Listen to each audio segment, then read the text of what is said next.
Good morning, all. Welcome to Learners Academy. So, miscellaneous exercise number 6 के last के कुछ questions हैं तो काफी लेंदी। ठीक है, देखते हैं, ट्राई करते हैं। क्वेश्चन नंबर 11 हमने कर लिया, देखो एक बार 11 कर लिया था हमने। सो दिस इज मिसलेनियस एक्सरसाइज 6 का पार्ट नंबर कौन सा होगा? ये 5th या 6th? कितनी क्लासेस हो चुकी है इसकी अभी तक? 3 ही हुई है, 4th पार्ट ही है बस। नहीं, आज तीसरा ही पार्ट है, अभी तक 2 ही पार्ट किए हमने पक्का।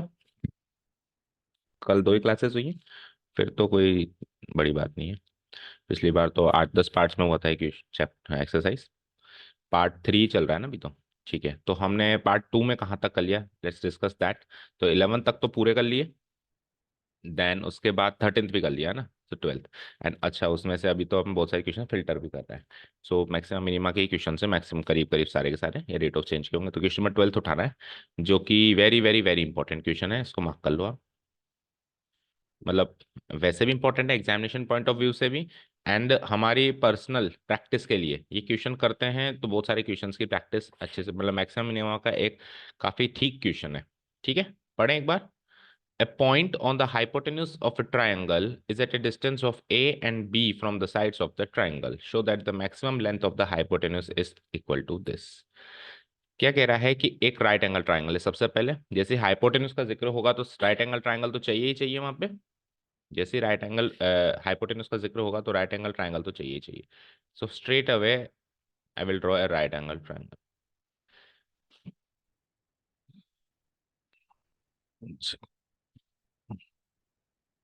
हाँ, straight away I draw a right angle triangle. So this is right angle triangle. इस राइट एंगल ट्राइंगल में एक पॉइंट है कहीं। अब पॉइंट है राइट एंगल ट्राइंगल की हाइपोटेनस पे, तो हाइपोटेनस इज दिस। तो इस हाइपोटेनस पे कहीं भी हो सकता है ना वो पॉइंट। ऐसा कहा थोड़ा ना कि मिड पॉइंट है। तो जनरली जैसे हमको पता चलता है पॉइंट है तो मिड पॉइंट मार्क कर देते हैं, बट ऐसा नहीं है। ये पॉइंट कहीं भी हो सकता है, कहीं भी हो सकता है। तो आप कहीं भी डालो पर मिड पॉइंट मत डालो। कहीं भी डालो पर मिड पॉइंट मत डालो। सो लेट्स से मैं थोड़ा सा मिड पॉइंट से नीचे यहाँ डाल देता हूँ। इस पॉइंट को हम पी कह देते हैं। ठीक है, ये पॉइंट जो है हाइपोटेनस पे, ये बची हुई साइड्स कौन कौन सी हैं? ए बी और बी सी से ए यूनिट्स और बी यूनिट्स की दूरी पर है। तो कोई पॉइंट कोई लाइन से जब दूर होता है तो उस दूरी को परपेंडिकुलर डिस्टेंस कहते हैं। कहने की जरूरत नहीं है कि कुछ ना दे तो डिस्टेंस ऑलवेज परपेंडिकुलर ही होती है पॉइंट से लाइन के बीच की। दैट मीन्स इस पॉइंट से इस लाइन की दूरी एंड इस पॉइंट से इस लाइन की दूरी A and B units.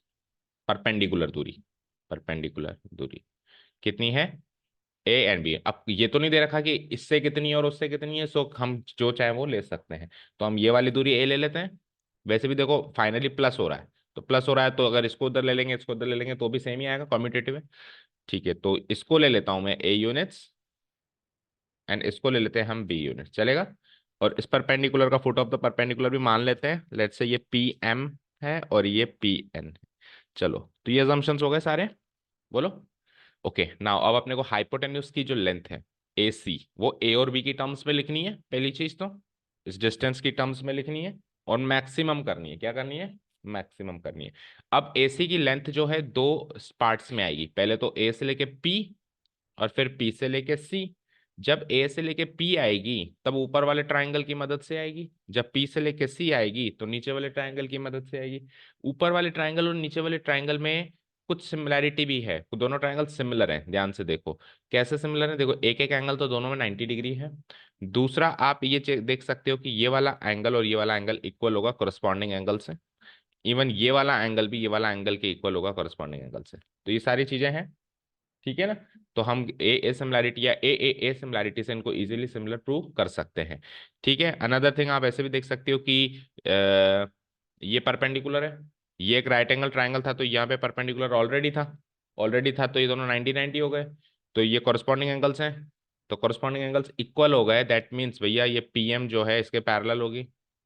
PM इसके पैरेलल होगी तो ऑल्टरनेट एंगल से ये दोनों भी इक्वल हो जाएंगे, कॉरस्पॉन्डिंग एंगल से, सॉरी, कॉरस्पॉन्डिंग एंगल से भी दोनों इक्वल हो जाएंगे। समझ आया? तो हम क्या करेंगे, इन दोनों ट्राइंगल्स में एक एक्यूट एंगल को अज्यूम करेंगे जो इक्वल हो। तो या तो ये इसके इक्वल है इसको अज्यूम कर लो, या वो इसके इक्वल है इसको अज्यूम हो, तो ये वाला अज्यूम कर लें। सो लेट्स से इसको हम थीटा कहेंगे तो इसको भी थीटा कहना पड़ेगा क्योंकि दोनों इक्वल हैं। ठीक है, अब एक एक्यूट एंगल और ऊपर वाले ट्राइंगल में एक साइड ए, तो एक एंगल और एक साइड की वैल्यू गिवन है, तो उस राइट एंगल ट्रायंगल का कुछ भी निकाल सकते हैं यूजिंग ट्रिग्नोमेट्री। तो वहां से हम हाइपोटेन्यूस एपी की वैल्यू निकाल लेंगे ए और थीटा की टर्म्स में।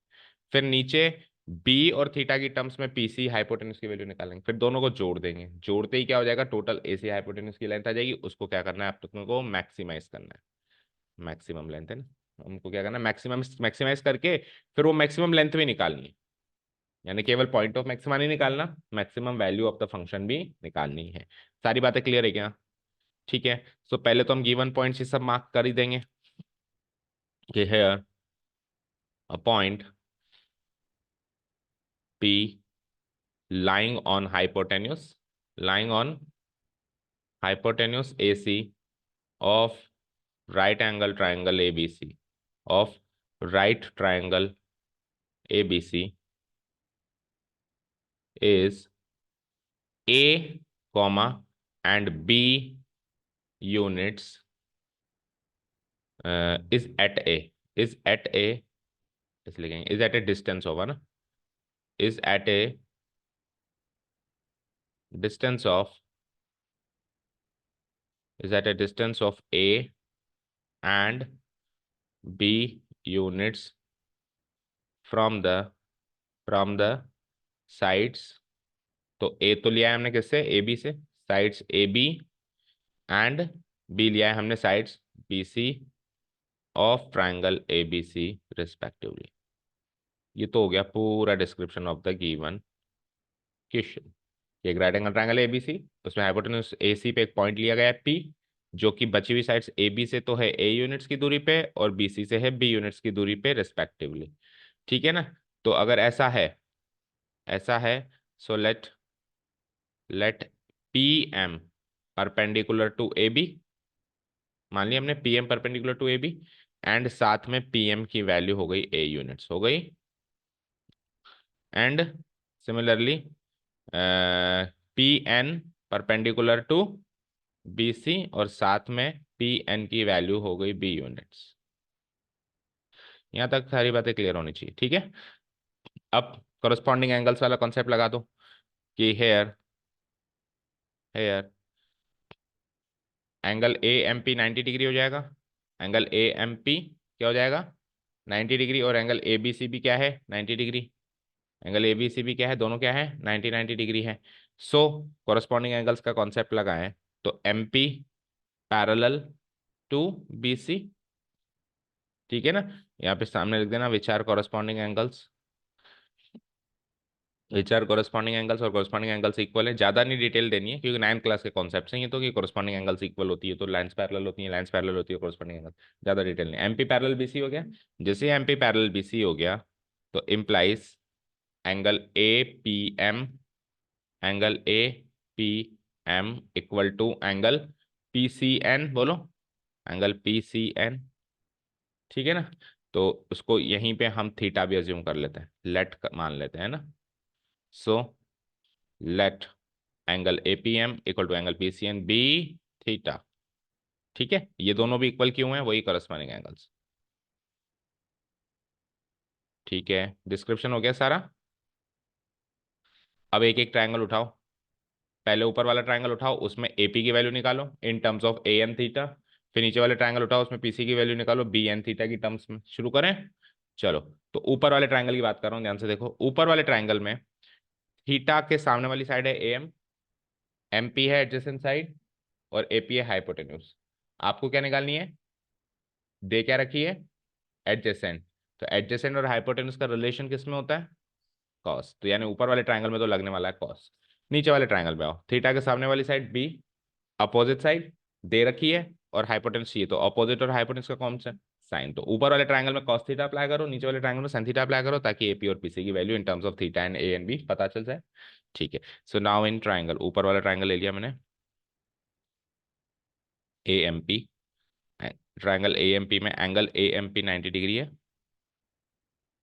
ठीक है। सो मैं क्या लगा दूंगा सीधे, साइन थीटा नहीं कॉस थीटा। ऊपर वाले में क्या लगाएंगे, cos theta equal to, cos theta equal to, एक minute, A M P 90 degree और एंगल थीटा कौन सा वो भी तो लिखो, and angle A P M, ये थीटा है। ओके। चलो, तो अब लगा दूं कॉस थीटा।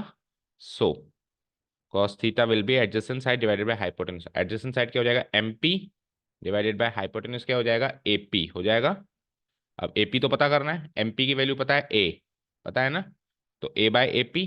तो यहां से इंप्लाइज एपी की वैल्यू बताओ, हाइपोटेन्यूज की वैल्यू बताओ, बोलो एपी की वैल्यू क्या हो जाएगी, ए डिवाइडेड बाय कॉस थीटा। इन दोनों को कंपेयर करो ना, क्रॉस मल्टीप्लाई करो, तो एपी की वैल्यू क्या हो जाएगी, ए डिवाइडेड बाय कॉस थीटा। तो ये एपी आज कह चुका है मेरा ए डिवाइडेड बाय कॉस थीटा, जिसे मैं लिख सकता हूँ क्या, ए डिवाइड बाय कॉस थीटा को लिख सकता हूँ ए सेक थीटा। डन। ये तो हो गया ऊपर वाले ट्रायंगल का काम, यानी इसकी वैल्यू आ चुकी है, एपी की डिस्टेंस की वैल्यू आ चुकी है ए सेक थीटा। अब नीचे वाले पीसी की वैल्यू निकालो बी और थीटा की टर्म्स में, जो कि आ जाएगी कोसेक बी कोसेक थीटा। देखते हैं, सेम टू सेम यही प्रोसीजर्स रिपीट करें नीचे वाले ट्रायंगल के लिए। अगेन इन ट्रायंगल, तो नीचे वाले ट्रायंगल के नाम हो जाएगा हमारा क्या, पी पीएनसी। पीएनसी के अंदर एंगल पीएनसी कितना है, 90 डिग्री, और थीटा कौन सा है, एंगल पीसीएन थीटा है, ये थीटा है। सो इसमें लगाना है अपने को साइन थीटा, अपन पहले डिसाइड कर लिए। सो साइन थीटा क्या होता है, अपोजिट साइड, अपोजिट साइड यानी कि पीएन डिवाइडेड बाय इसकी हाइपोटेन्यूज वो पीसी है ही, पीएन की वैल्यू क्या है, बी बाय पीसी। तो पीसी की वैल्यू बताओ, बोलो, बी बाय साइन थीटा हो जाएगी क्या, पीसी की वैल्यू हो जाएगी बी बाय साइन थीटा हो जाएगी। PC will be equal to B by sine theta, और B by sine theta is nothing but B cosec theta. Fine, तो ये आ गया हमारा बी कॉसेक थीटा। तो ऊपर वाले और नीचे वाले ट्रायंगल में इनकी अपनी अपनी हाइपोटेन्यूज की वैल्यू ए बी और थीटा की टर्म्स पे आ चुकी है, ए बी और थीटा की टर्म्स पे। अब टोटल हाइपोटेन्यूज हो जाएगी, इन दोनों को ऐड कर दूं और उसको करना है आपको मिनिमाइज। अब याद रखना, जो चीज गिवन होती है वो फिक्स होती है, जो चीज हमने अज्यूम करी है वो वेरिएबल होती है। तो ए और बी तो गिवन थे, तो उसके रेस्पेक्ट में डिफरेंशिएशन नहीं चलेगा, वो तो कांस्टेंट क्वांटिटीज की तरह ट्रीट होंगे। हमने अज्यूम किया है थीटा, हमने क्या अज्यूम किया है, थीटा, तो थीटा के रेस्पेक्ट में ये डिफरेंशिएशन पार्ट चलेगा। और इनकेस हम दो चीजें अज्यूम करें, तो फिर अज्यूम करने के बाद एक को दूसरे की फॉर्म में या दूसरे को पहले की फॉर्म में लिखना पड़ता है कन्वर्ट करके, और फिर डिफरेंशिएशन करना होता है, यही सिस्टम चलता है। चलिए, so total length of hypotenuse निकाल रहा हूं मैं, टोटल लेंथ ऑफ हाइपोटेन्यूज, क्या नाम है हाइपोटेन्यूज का, AC, will be given by AP plus PC, AP plus PC, which will be equal to AP कितना निकाला अपन ने ऊपर, A sec थीटा, एंड ये क्या निकाला हमने, B cosec थीटा यूनिट्स। ये जुड़ तो सकता नहीं, units, okay. Done, which is to be, which is to be maximised.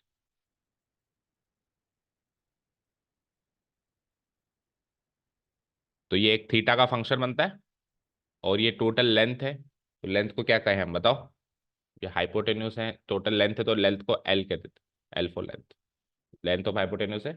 So we have, so we have L of theta, function का नाम अपन L ले लेते हैं, L is a function of theta, क्या है वो, A sec theta plus B cosec theta, ठीक है। Differentiating both sides with respect to theta, we get L dash theta, L dash theta.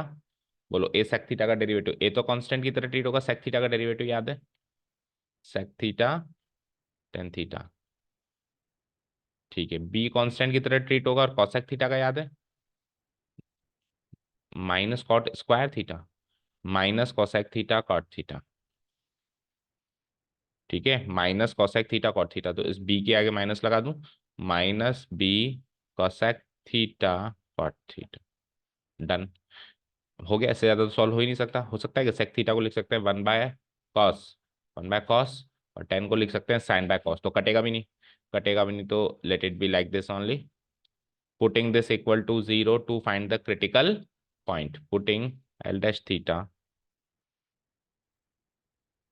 Equal to 0 to find the critical point, that is इस पूरे part को 0 के equate करेंगे तो दोनों equal हो जाएंगे इधर उधर, तो A sec theta tan theta equal to हो जाएगा B cosec theta cot theta, right.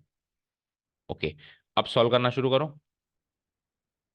तो बताओ, implies A into sec theta यानी कि 1/cos थीटा, खोल दो उनको साइन कॉस में, sine theta by cos theta. इधर बोलो बी इंटू कॉसेक थीटा मतलब 1/sin थीटा, और ये क्या हो जाएगा cos theta by sine theta. ठीक है, तो एक बार एक काम करो, सारे ट्रिग्नोमेट्रिक फंक्शंस उधर ले जाओ आपस में सॉल्व करने के लिए, बी को इधर बुला लो। तो ए बाई बी तो यहाँ आ गया, वहां पे ऑलरेडी क्या है बताओ, cos theta by sine square theta, already तो ये है। इनटू यहाँ ऑलरेडी क्या है, sign theta by cos square theta, जो उधर जाके रेसिप्रोकल हो जाएगा। तो कॉस स्क्वायर थीटा ऊपर में और साइन थीटा नीचे में, तो कुल मिला के ये हो चुका है cos cube theta divided by sine cube theta, which is equal to cot cube theta. ठीक है, ये आ चुका है हमारा, लेकिन हमको तो थीटा क्रिटिकल पॉइंट क्या चाहिए, थीटा की टर्म्स में चाहिए, थीटा इक्वल टू समथिंग ऐसे चाहिए। तो यहाँ से थीटा की वैल्यू क्या आ जाएगी, पहले तो 1/क्यूब रूट करना पड़ेगा। अच्छा, कॉट थीटा में समझ नहीं आ रहा, अगर दिक्कत आ रही है तो एक काम कर सकते हैं, टेन थीटा में चेंज कर देते हैं ना। तो यहाँ से कॉट क्यूब थीटा का रेसिप्रोकल क्या होगा, टेन क्यूब थीटा। तो इधर रेसिप्रोकल क्या हो जाएगा, बी बाय ए, मतलब उल्टे नीचे के तीन ट्रिग्नोमेट्रिक फंक्शंस में दिक्कत रहती है, ऊपर के तीन में चले गए। यहाँ से यहाँ से टेन थीटा की वैल्यू क्या हो जाएगी, बी बाय ए की पावर 1/3, और वहां से थीटा की वैल्यू क्या हो जाएगी, क्योंकि आपने अज्यूम थीटा किया है ना, तो tan inverse A B by A की पावर 1/, याद रहे पावर 1/3 केवल बी बाय ए की है, पूरे की नहीं है। ठीक है, is the only critical point.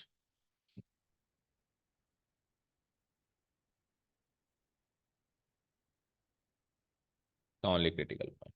अब इस पे पहले तो डबल डेरिवेटिव करना है, और अगर ये पास हो जाए, मैक्सिमा का पॉइंट मिल जाए, तो फिर इस थीटा की वैल्यू आपको उस कहाँ पे पुटअप करनी है, यहाँ पे और यहाँ पे। तो उससे क्या हो जाएगी, हाइपोटेन्यूस की लेंथ निकलेगी, जो कि आपको नीचे दे रखी है, उसमें प्रूव करना है। ठीक है, क्लियर। तो पहले तो ये चेक करना है कि ये पॉइंट ऑफ मैक्सिमा या मिनिमा है या नहीं है, सेकंड डेरिवेटिव टेस्ट से। तो उसमें एक बार फिर से डेरिवेटिव करना पड़ेगा एल डैश थीटा का, करना स्टार्ट करें। चलो, वो बड़ा एक्सप्रेशन बनेगा, अप्लाइंग सेकंड डेरिवेटिव टेस्ट। तो पहले मैं पहले डेरिवेटिव टेस्ट का रिजल्ट लिख लेता हूँ। बोलो एल डैश थीटा क्या निकाला था हमने, बोलो, याद नहीं है, याद हो जाना चाहिए, घुस जाओ क्वेश्चन में बिल्कुल। हम्म, ये था। तो again differentiating both sides with respect to theta, we get L double dash theta equal to, चलो अब दो बार चेन रूल लगेगा बेटा, there is no other option. A तो कांस्टेंट की तरह करो, सेक थीटा टेन थीटा में चेन रूल लगाओ, सेक थीटा का derivative sec theta tan theta, और tan theta as it is, plus अब sec theta as it is, और टेन थीटा का डेरिवेटिव सेक स्क्वायर थीटा। यहाँ पे डॉट लगा देता हूँ, ये इसका डेरिवेटिव, ये एज इट इज, ये एज इट इज, इसका डेरिवेटिव। ठीक है, ये तो हो गया पहली टर्म का काम, माइनस बी। अब दूसरी टर्म खोलो, कॉसेक थीटा का derivative, cosec minus cosec theta cot theta, minus cosec theta cot theta into cot theta as it is, फिर प्लस अब cosec theta as it is, और कॉट थीटा का derivative minus cosec square theta. समझ आया क्या, बोलो सृष्टि, कैसे चुप हो गए,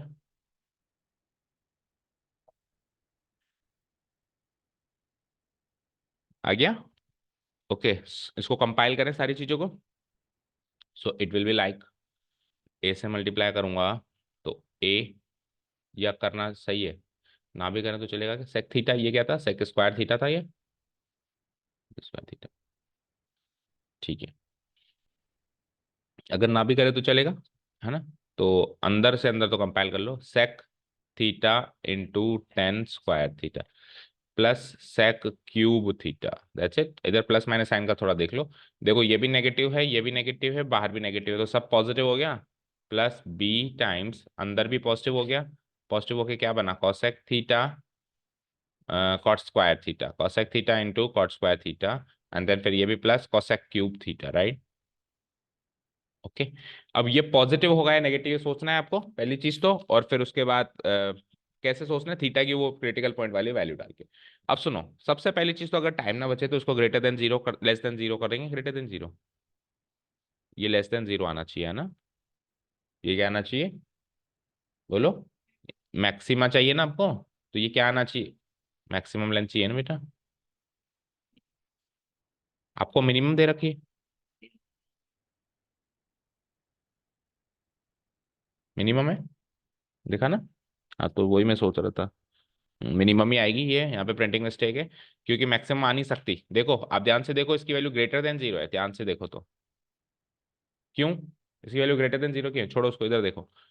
थीटा हमने एक्यूट एंगल लिया, चेक करो हमारे फिगर में थीटा एक्यूट एंगल है या नहीं, चेक करो। एक्यूट एंगल लिया है ना, यानी फर्स्ट क्वाड्रेंट का एंगल लिया है।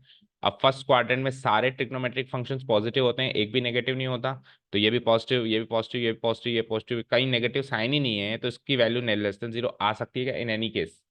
नहीं आ सकती। तो ये मिनिमम वैल्यू देगा। बट फिर भी हम डायरेक्ट इस, अगर टाइम ना बचे तो ग्रेटर देन जीरो लिख देना, एक रीजन डाल सकते हैं कि S theta, S theta lies in the first quadrant, या S theta is an acute angle, as theta is an acute angle, the value of L double dash theta always be greater than zero। ये तो कम time बचे जब, और लेकिन ample time है और पूरा अच्छे से करना है क्वेश्चन को, तो अब क्रिटिकल पॉइंट डालना पड़ेगा। वो कैसे डालेंगे? अब सुनो, क्रिटिकल पॉइंट डालोगे तो थीटा की वैल्यू क्या है क्रिटिकल पॉइंट पे, ten inverse B by A की पावर वन बाय थ्री। तो इधर थीटा की जगह वो डालना है जो अभी लिखा हुआ है, इधर थीटा की जगह वो डालना है जो लगा हुआ है, इधर थीटा की, तो परफेक्ट ट्रिग्नोमेट्रिक का क्वेश्चन हो गया है। तो sec of tan inverse of B by A की पावर वन बाय थ्री क्या होगा सोचना। ठीक है, चाहो तो कर सकते हो, बट इसको करने का इससे आसान तरीका है, ये हो जाएगा कि हम क्या करें, हमको यहाँ पे वैल्यूज किस किस की चाहिए, सेक थीटा की चाहिए, टेन थीटा की चाहिए, कोसेक थीटा की चाहिए, कॉट थीटा की चाहिए। तो मैं एक राइट एंगल ट्राइंगल बना के तीनों की वैल्यू निकाल लेता हूँ। कैसे निकालूंगा देखो।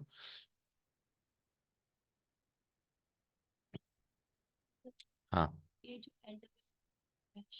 यहाँ तो प्रूफ हो गया नहीं मिनिमम। मिनिमा। देखो हमने तो ऐसे लिख के प्रूव किया कि theta is an acute angle, लेकिन अभी तक वैल्यू नहीं पुटअप करी ना। बाकी सिस्टम, ओरिजिनल सिस्टम क्या है कि थीटा की क्रिटिकल पॉइंट में वैल्यू पुटअप करके प्रूव करो कि ग्रेटर देन जीरो। अभी तो अपने बिना वैल्यू पुटअप करे ही कर दी। ठीक है, okay. So now we have, तो टाइम ना बचे तो ये कर सकते हैं। तो मेरे पास ऑलरेडी क्या है क्रिटिकल पॉइंट में, बोलो। Theta equal to tan inverse B by A की पावर वन बाय थ्री। उसको मैं ऐसे लिख दूं, टेन थीटा, चलो एक बार ये लिखो, theta equal to, theta equal to बोलो, tan inverse B by A की पावर वन बाय थ्री। तो वापस टेन इनवर्स को इधर लेके आओ, मतलब ओरिजिनल फॉर्म में लिखना चाह रहा हूं मैं इसको, तो ये क्या हो जाएगा, tan theta equal to B by A की पावर वन बाय थ्री, जिसको मैं ये लिख सकता हूँ कि बी की power one by three divided by A की पावर वन बाय थ्री।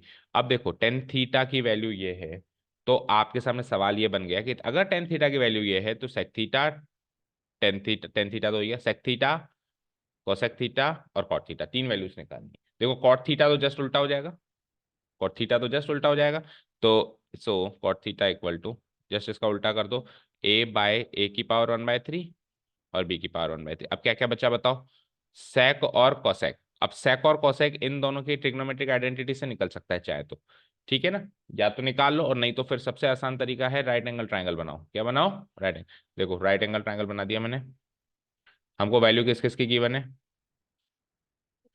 इसमें मान लो ये थीटा ले लूं मैं, तो मेरे को किसकी वैल्यू, किसी भी एक को पकड़ लो, टेन थीटा की वैल्यू पकड़ लो। टेन थीटा क्या होता है, opposite side divided by adjacent. तो ये, इसको मैं कंपेयर करूंगा opposite side divided by adjacent side से, तो अपोजिट साइड तो आ जाती है बी की power one by three, okay, और एडजेसेंट साइड आ जाती है ए की पावर वन बाय थ्री। तो यहाँ से हाइपोटेन्यूस आ जाएगी, स्क्वायर करके ऐड करेंगे, तो ए की पावर वन बाय थ्री का स्क्वायर यानी ए की power two by three, plus B की पावर वन बाय थ्री का स्क्वायर करूंगा, बी की power two by three, square कर दिया, ऐड कर दिया और रूट लगा दूं, तो ये हाइपोटेन्यूस आ गई। अब तीनों साइड्स है ना आपके पास, तो जो चाहे वो निकाल लो। क्या चाहिए बताओ तुमको, हमको चाहिए सबसे पहले सेक थीटा।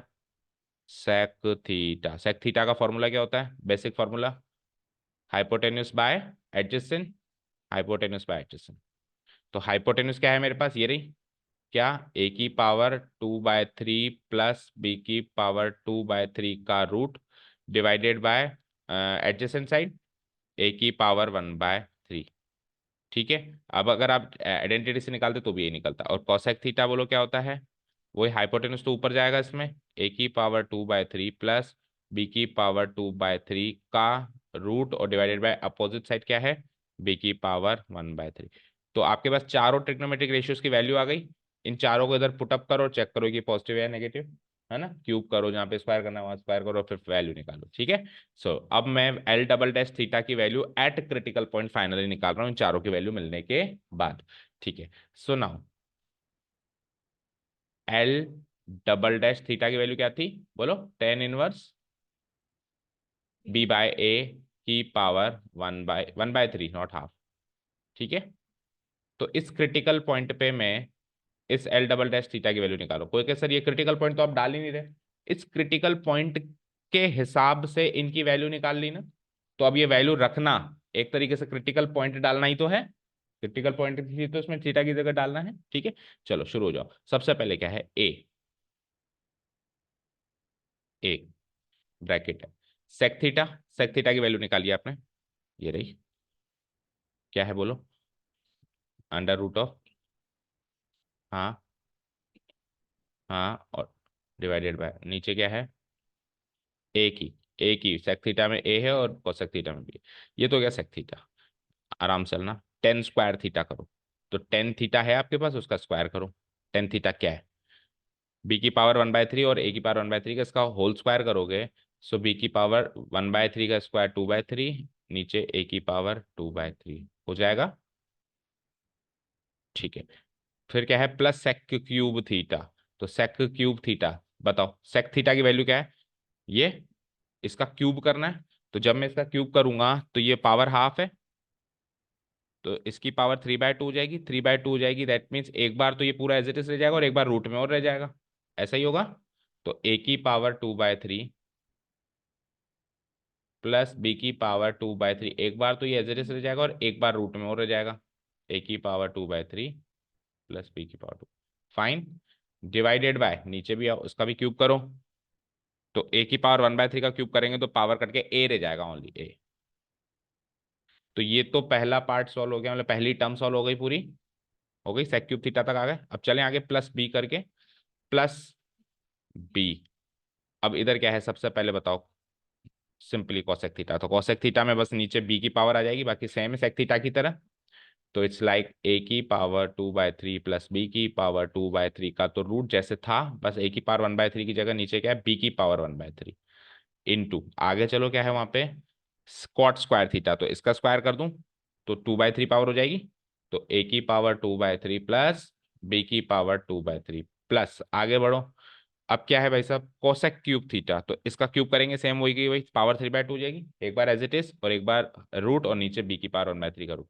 तो ये तो सेम ऊपर वाला एक्सप्रेशन ही बन रहा है शायद, ए की पावर 2/3, बस डिनोमिनेटर चेंज है। ये ये कोसेक थीटा क्या, चेक कर लो, कोसेक थीटा है ये रहा, ए की पावर 2/3 प्लस बी की पावर 2/3 का रूट और डिवाइड बाय बी की पावर 1/3, सही है, सही। ओके चलो इधर आओ। अब क्या करना है, इसका कोसेक थीटा का होल क्यूब करना है। तो जो एक तरीके से ऐसे देख लो कि इसी ये जो इधर पार्ट लिखा है इसी का होल क्यूब करना है, तो इसका होल क्यूब करूंगा तो एक बार तो ए की पावर 2/3 प्लस बी की power 2/3 as it is power 1 में, और एक बार आधी पावर और रह गई रूट में। तो ए की पावर 2/3 प्लस बी की पावर 2/3 होल डिवाइडेड बाय, और नीचे बी की पावर 1/3 का क्यूब यानी बी। डन, अभी काम बाकी है, इसको और कंपाइल करना है। ओके, अब बताओ इसको कंपाइल आगे कैसे करें, मल्टीप्लाई करते हैं।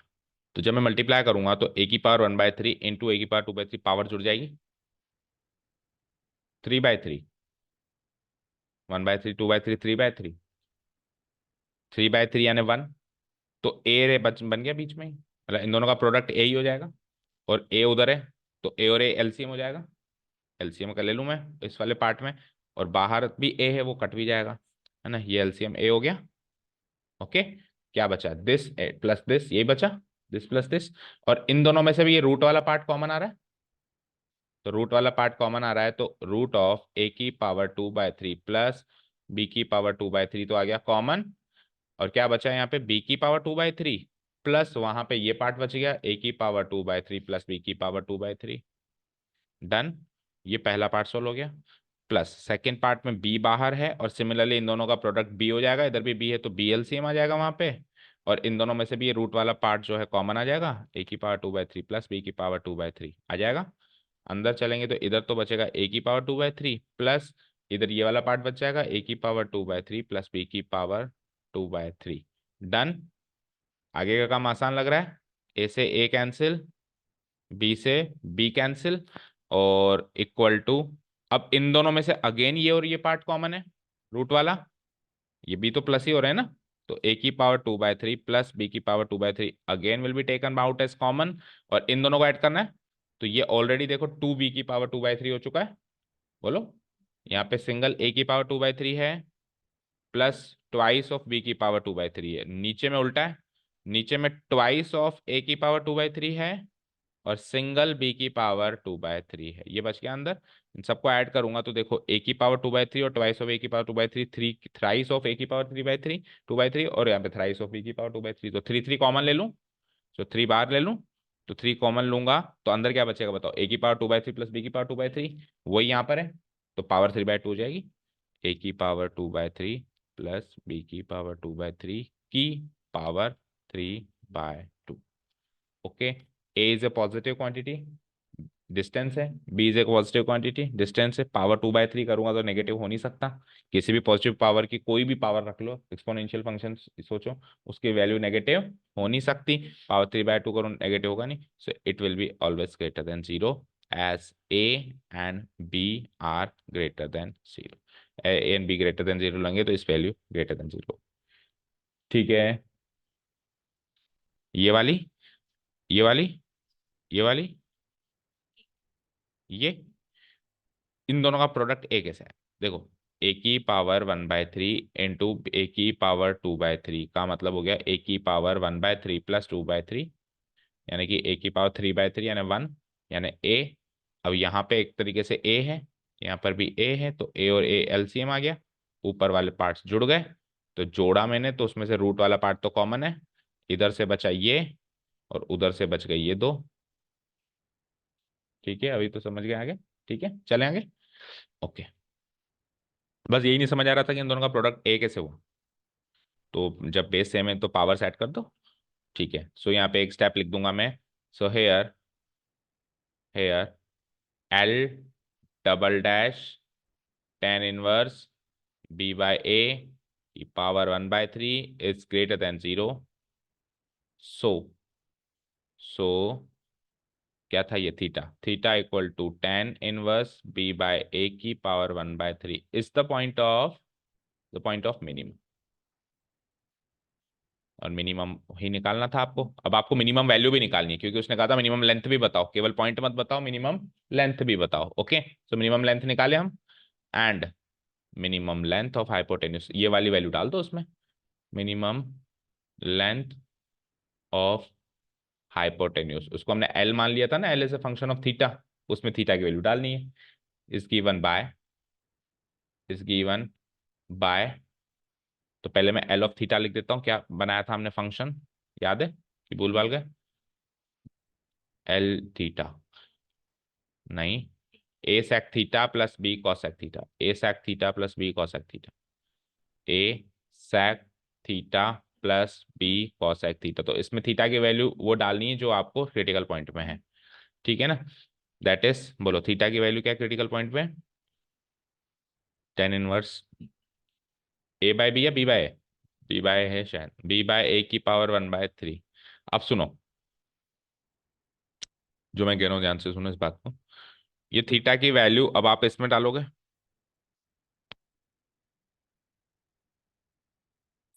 तो वही सारा काम करना पड़ेगा कि टेन थीटा अगर ये है तो सेक थीटा कितना होगा और कोसेक थीटा कितना होगा।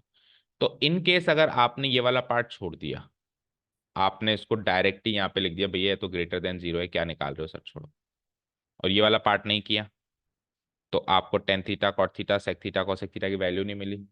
वैल्यू नहीं मिली तो यहाँ कैसे लगाओगे फिर सेक थीटा और कोसेक थीटा की वैल्यू, यहाँ तो निकालनी ही पड़ेगी ना वो वैल्यू, वही राइट एंगल ट्रायंगल बना के, तो उसको स्किप करोगे तो आगे का काम वैसे ही नहीं चलेगा।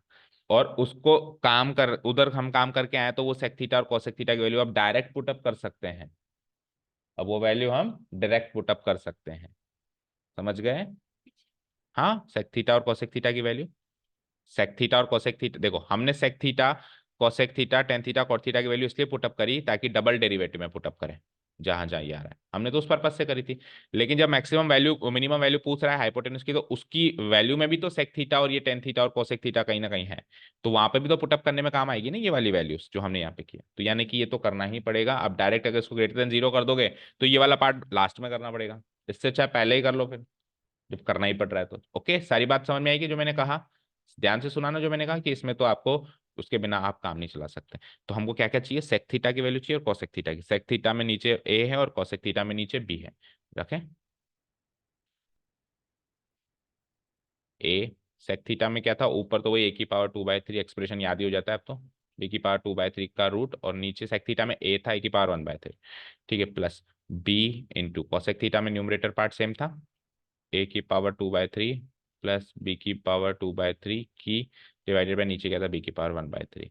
अब सुनो इसको सॉल्व करें, तो यहाँ पे a⁻1 है, यहाँ पे a⁻1/3 है, तो 1 - 1/3 बेस सेम होता है तो पावर डिफरेंस हो जाता है, तो 1 - 1/3 यानी 2/3, तो a⁻2/3 बच गई into root of a⁻2/3 plus b⁻2/3। Similarly इधर जो हो जाएगा b⁻2/3 रह जाएगा into root of a⁻2/3 plus b⁻2/3। Again ये रूट वाला पार्ट कॉमन आ रहा है दोनों में, तो इसको मैं कॉमन ले लूँ, तो root of a⁻2/3 plus b⁻2/3 will be taken as common. तो इधर से क्या बचता है a⁻2/3 प्लस इधर से क्या बचता है b⁻2/3।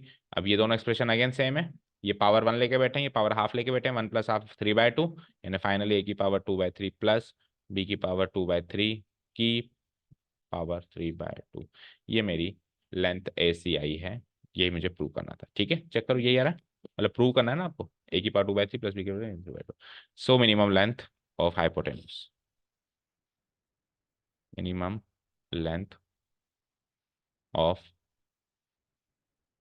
Hypotenuse AC, that is उसको हमने L लिया था, is equal to a⁻2/3 plus b⁻2/3 की पावर 3/2, हैंस प्रूव्ड। समझ आया? ठीक है, क्वेश्चन ये अपने आप करो बेटा घर पे बैठ के, सारा सब कुछ रिवाइज हुआ है इसमें, क्या चीज़ नहीं रिवाइज हुई, ट्रिग्नोमेट्री रिवाइज हो गई, डिफरेंशिएशन रिवाइज हो गया, सब कुछ रिवाइज हो गया। इवन 9th क्लास में जो पावर सॉल्व करते थे, addition of power, subtraction, exponential rules, वो सब इसमें रिवाइज हो। अच्छा क्वेश्चन, ठीक है चलो नेक्स्ट क्वेश्चन में कर दूँ उसको डिलीट। सो चलिए कितने पेजेस हुए इसमें कवर, 1 2 3 4 5, 5 पेज में हुआ है हमारे, तो आपके 4 पेज में तो होगा कम से कम, या 3 में हो जाएगा। ठीक है, 13 तो हमने कर ही लिया था कल, छोटा सा क्वेश्चन था। 14th is an easy one, absolute maxima absolute minima questions करीब करीब सरल होते हैं, बस ये ट्रिग्नोमेट्री है, बस वो देख लेना। ट्रिग्नोमेट्री में थोड़ा सा हल्की सी डिफिकल्ट आती है। तो देखो इसमें हमको क्या करना है, वही पहले तो क्रिटिकल पॉइंट्स निकालने हैं और फिर एंड पॉइंट्स, और फिर सब पे वैल्यू देखनी, जो बड़ी वो बड़ी, जो छोटी वो छोटी। तो सिंपल से रूल्स हैं, इसको तो फॉलो कर लें फटाफट से। सो देखो सबसे पहले तो गिवन फंक्शन को अपन क्या कर देंगे, डिफरेंशिएट कर देंगे, differentiating both side with respect to X we get, चलो डेरिवेटिव बोलो f डैश x, है ना ये कोर्स वाला, बुक में ना आपकी, कोस स्क्वायर एक्स का डेरिवेटिव बोलो 2 cos x, और cos x का बोलो minus sine x, plus sine x का बोलो cos x, कंपाइल करो, सो -2 sin x cos x plus cos x दोनों में कॉमन है, ले लो बाहर, तो cos x कॉमन है तो इधर से पॉजिटिव क्वांटिटी पहले ले लो, 1 - 2 sin x, that's it. Putting this equal to 0 to find the critical point, वो सारे स्टेप्स लिख देंगे आप, putting this equal to 0 to find the critical point. So या तो भाई साहब cos x आप 0 हो, या फिर 1 - 2x भाई साहब आप 0 हो। अब इसका मतलब कतई ये नहीं है कि दो क्रिटिकल पॉइंट आएंगे, दो से ज्यादा भी आ सकते हैं, तो दो केस हैं, but we are dealing with trigonometry. Trigonometry में एक केस में भी बहुत सारे आ जाते हैं, आ भी सकते हैं, नहीं मैं ऐसे नहीं कह रहा हूँ आएंगे ही आएंगे, पर आ सकते हैं। ठीक है, सो अच्छा हमको ये जरूर याद रखना है कि हमारी एक्स कहाँ से कहाँ वेरी कर रही है, 0 टू पाई ने दो क्वाड्रेंट्स में, दो क्वाड्रेंट्स में। तो मुझे बताओ cos x की वैल्यू 0 कब होती है इन दो क्वाड्रेंट्स में, एक ही बार होती है, π/2 पे। तो यहाँ से तो आ गया x बराबर π/2, यानी इस केस में से तो एक क्रिटिकल पॉइंट निकला है। उस केस में चलते हैं, तो वहां से साइन एक्स की वैल्यू बताओ पहले तो ये हो जाएगी 1/2। अब साइन एक्स की वैल्यू 1/2 इन दो क्वाड्रेंट्स में कितनी बार होती है वो सोचनी है आपको। तो साइन एक्स शुरू के दो क्वाड्रेंट्स में ही पॉजिटिव होता है, तो दोनों में इधर फर्स्ट क्वाड्रेंट की वैल्यू सारी की सारी सेकंड क्वाड्रेंट में रिपीट होती है, क्योंकि दोनों में पॉजिटिव है वो, तो दो बार आएंगी 1/2 यहाँ पे, है ना। तो इम्प्लाइज एक्स की वैल्यू यहाँ से एक बार तो फर्स्ट क्वाड्रेंट में सोच लो 1/2 कब आती है, 30 डिग्री पे, यानी π/6, है ना। एंड एंड लगाओ दोबारा, एक्स इक्वल टू बताओ पाई माइनस π/6, सेकंड क्वाड्रेंट में जाएंगे तो पाई माइनस π/6 यानी कि 2 pi minus pi 5π/6, pi minus π/6 is 5π/6। ठीक है, so these three are the critical points, है ना, इधर लिख देना, because as x belongs to the interval 0 to π। इसलिए हमने ये वैल्यू सब निकाल पाया। Okay, so these three are the critical points. मैं इम्प्लाइज करके लिख देता हूँ, implies x equal to π/2 comma π/6 comma 5π/6 are the three critical points, are the three critical points. अब क्या करना है, अब ये तीन तो क्रिटिकल पॉइंट्स हैं और दो एंड पॉइंट्स हैं, सब पे फंक्शन की वैल्यू निकालो, जो सबसे बड़ी वो सबसे बड़ी, जो सबसे छोटी वो सबसे छोटी। दैट्स इट, ये काम करना है। चलो नाउ पहले मैं एफ एक्स लिख देता हूँ, क्या है, cos square x plus sine x. ठीक है, ऊपर एक लाइन लिख देना, now analysing the value of the given function F x at all the critical points and at the end points of the domain. ठीक है ना, तो फिर फंक्शन लिख दिया, सबसे पहले तो फंक्शन लिख दो ताकि पुटअप करने में आसानी हो। तो पहले क्रिटिकल पॉइंट्स ले लूं मैं। बोलो पहला क्रिटिकल पॉइंट क्या था, π/2, तो ये हो जाएगा cos स्क्वायर π/2 प्लस साइन π/2। ठीक है, एक बार लिख देता हूँ सारा, एफ ऑफ दूसरा क्रिटिकल पॉइंट क्या था, π/6, फिर क्या था 5π/6, फिर एंड पॉइंट्स लो 0 और फिर लास्ट एंड पॉइंट पाई। इन पांच वैल्यूज पे आपको, तीन तो क्रिटिकल पॉइंट दो एंड पॉइंट्स, तो आ जाओ, ये हो जाएगा cos स्क्वायर π/6 प्लस साइन π/6, ये हो जाएगा cos स्क्वायर 5π/6 और फिर साइन 5π/6, ये हो जाएगा cos square 0 plus sign 0 and ये हो जाएगा cos square pi plus sine pi. चलो सॉल्व करना शुरू करें। cos π/2 क्या होता है, 0, तो 0 का स्क्वायर 0, 0 प्लस साइन π/2 1। इधर आओ, ये आ जाओ, cos π/6 क्या होता है, √3/2, उसका स्क्वायर करेंगे तो, और साइन π/6 क्या होता है 1/2, उसको सॉल्व करेंगे। ये एलसीएम 4 ले लूंगा, 3 + 2 5 हो जाएगा, 5/4 done. cos square 5π/6 second quadrant में cos तो नेगेटिव होता है लेकिन स्क्वायर हो रहा है तो अगेन पॉजिटिव हो जाएगा, तो वो 3/4 ही आएगा। वैसे तो ये इधर √3/2 आता है, इधर -√3/2 आता है, लेकिन √3/2 का स्क्वायर भी 3/4 और -√3/2 का स्क्वायर भी 3/4। और साइन 5 साइन की तो कोई दिक्कत ही नहीं, दोनों क्वाड्रेंट में वैसे ही पॉजिटिव है, ये तो 1/2, तो ऊपर वाली वैल्यू कॉपी हो गई 5/4। ठीक है, cos स्क्वायर 0 1, 1 का स्क्वायर 1 प्लस 0 1 हो गया है, एंड cos स्क्वायर पाई वही 1 और प्लस साइन पाई यानी कि 0, तो वही 1। तो देखो वैल्यूज तो ये दो ही अटेंड कर रहा है, या तो ये अटेंड कर रहा है 5/4 और या फिर अटेंड कर रहा है 1। 5/4 और 1 में से बड़ी और छोटी कौन सी है, बड़ी है 5/4, so these are the maximum values, these are the maximum values and these are the minimum values। ठीक है, पर कौन से पॉइंट पे अटेंड कर रहा है वो देखो, पर पॉइंट पूछे ही नहीं उसने, उसने तो केवल वैल्यू पूछी, चेक करो, find the absolute maximum and minimum value. उसने ये नहीं पूछा कि एब्सोल्यूट मैक्सिमम वैल्यू का पॉइंट ऑफ मैक्सिमा क्या है और मिनिमा कहाँ है। लेकिन हम क्या करते हैं, हम एक्स्ट्रा एक एक्सप्रेशन लिख के आते हैं हमेशा, तो हम क्या लिखेंगे, हैंस सबसे एब्सोल्यूट मैक्सिमम वैल्यू लिख देते हैं पहले, तो absolute maximum value, absolute maximum value of F x is, तो सबसे बड़ी से बड़ी वैल्यू क्या है 5/4, ठीक है ना, and the absolute minimum value of F x is, वो क्या है 1। ठीक है, पर हम ये भी बताएंगे भी कहाँ कहाँ, ये तो कहाँ एट 5/4, कहाँ कहाँ आ रही है, एट एक्स इक्वल टू π/6, ठीक है, कॉमा 5π/6, ये पॉइंट ऑफ मैक्सिमा भी बता दिया हमने। और ये भी हम बताएंगे ये कहाँ कहाँ आ रही है, ये एक तो आ रही है आपकी π/2 पे और एक दोनों एंड पॉइंट्स पे सेम आ रही है, 0 पे भी और पाई पे भी। ठीक है, तो हम एक्स्ट्रा बता के जाएंगे पॉइंट ऑफ मैक्सिमम। याद रहे पहले भी बताया, point of maxima point of minima एक से ज्यादा हो सकते हैं, लेकिन मैक्सिमम वैल्यू और मिनिमम वैल्यू एक से ज्यादा नहीं हो सकती, वो वैल्यू तो एक ही आएगी। तो आंसर पीछे तो ये दोनों होंगे और हमने एक्स्ट्रा बता दिया। चले, इजी था ये तो, बस ट्रिग्नोमेट्री का थोड़ा सा रोल था। हो गया आपका टाइम, 7 बज गए, जाओ हम लोग करें सॉल्व, आपको जाना है 15th। हाँ, शाम को आना है ओब्वियसली, आज तो खत्म करें ना। कितने बजे आओगे, टेस्ट दोगे, टेस्ट नहीं दोगे तो फिर 5 बजे आ जाओ, 5 बजे। 5 बजे बुलाया कि, चलो मैं ग्रुप में डालता हूँ, अभी देखता हूँ क्या, कैसे बेटा फिर 9 साइंस पढ़ने भी आते हैं ना, फिर वो 1 घंटा। तो फिर सुधाकर सर 1 घंटा क्या करेंगे बीच? चलो मैं बात करता हूँ सर से, फिर आपको बताता हूँ। तो हमको ज़्यादा टाइम चाहिए। हम अगर पहले क्लास लेंगे तो फिर हम मुश्किल से 1 डेढ़ क्वेश्चन कर पाएंगे। आज हमारा टास्क है इसको ख़त्म करना, तो हमको बाद का टाइम सूट करेगा, ताकि हमारा जितना भी टाइम हो हम ख़त्म ही करेंगे आज इसको। हाँ, क्योंकि हमको एक्स्ट्रा टाइम चाहिए आज, तो ख़त्म करना ही है एनी हाउ कितने भी। अब इसलिए 1 2 क्वेश्चन अभी कर लो, बाकी के बचे हुए शाम को करना। क्वेश्चंस पर कौन से क्वेश्चन है बताओ? सारे कहाँ हैं? 14 तो हो गया, 15 तो मैक्सिमम मिनिमम है, होगा ही होगा। 16 भी है क्या ये मीन वैल्यू थ्योरम वाला? चेक करो, देखो जो जो करने पहले वो बताओ। ये 16 में कर लेंगे, खैर मीन वैल्यू थ्योरम का ज़्यादा मुश्किल नहीं है।